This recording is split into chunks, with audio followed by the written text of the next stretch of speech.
était une fois une sirène. C'est une sirène qui nage dans la mer. Elle se sent libre et heureuse. Elle est très contente de nager dans l'immense océan. Mais soudain, une ombre se dirige vers elle. Un requin ouvre sa gueule et essaye de la manger.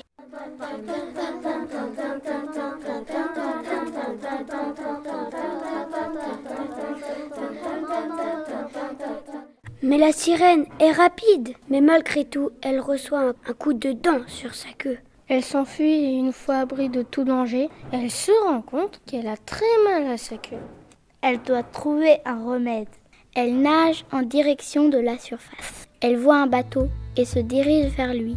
Oh oui, il y a quelqu'un. Qu'est-ce que c'est? Le navigateur dans le bateau est très surpris de voir une sirène. Je me suis fait mordre par un requin. J'ai très mal à ma queue. Auriez-vous un remède? Eh bien non, moi je suis juste un marchand d'épices, dit le navigateur. Ah, vous êtes épicier? Non, je suis un marchand d'épices. Donc vous êtes épicier? Vous êtes une drôle de sirène. Je vends des épices, c'est tout. Un épicier, c'est quelqu'un qui vend beaucoup plus de choses. Ah, d'accord. Excusez-moi, mais avec cette morsure de requin, je n'ai plus toute ma tête. Le marchand d'épices réfléchit. Si vous voulez, je peux vous aider. Je connais un vieil ami qui peut très bien vous soigner. C'est un sorcier. Où habite-t-il, votre ami? Il vit dans une forêt. Le marchand emmène donc la sirène dans les bois. Il est obligé de construire une baignoire à roulettes pour la transporter. Il marche pendant longtemps et arrive enfin devant le refuge de l'ami du marchand d'épices. Eh oh, mon ami, es-tu là? Personne ne répond. Ils attendent et soudain, un fantôme arrive. Au secours! Disent le marchand et la sirène. Non, non, n'ayez pas peur. C'est moi, ton ami le sorcier. Tu es devenu un fantôme? Répond le marchand. Mais calme-toi, calme-toi. C'est moi, c'est à cause d'une de mes potions.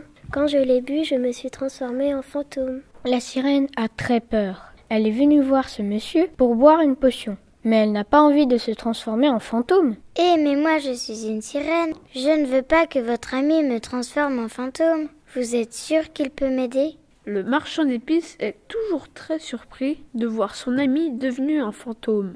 Il lui demande ce qu'il s'est passé. Eh bien, je voulais devenir encore plus intelligent qu'avant. Alors j'ai créé une potion pour avoir plus de neurones. Mais malheureusement, cette potion m'a transformé en fantôme. Et en plus, j'ai pas l'impression d'être plus intelligent. Tant pis pour moi. Mais pourquoi êtes-vous ici? Le marchand d'épices explique à son ami, le sorcier fantôme. La sirène s'est fait mordre par un requin. Nous avons besoin d'un remède pour sa queue. Le sorcier va tout de suite dans la maison. Il regarde dans sa bibliothèque et trouve une potion pour la sirène. La sirène a très peur, mais elle boit quand même la potion. Et soudain, comme par magie, elle se sent mieux. Vite, vite, ramenez-moi à la mer. J'ai très envie de nager. Cette baignoire est trop petite. Le marchand et la sirène disent au revoir au sorcier fantôme et retournent vers l'océan.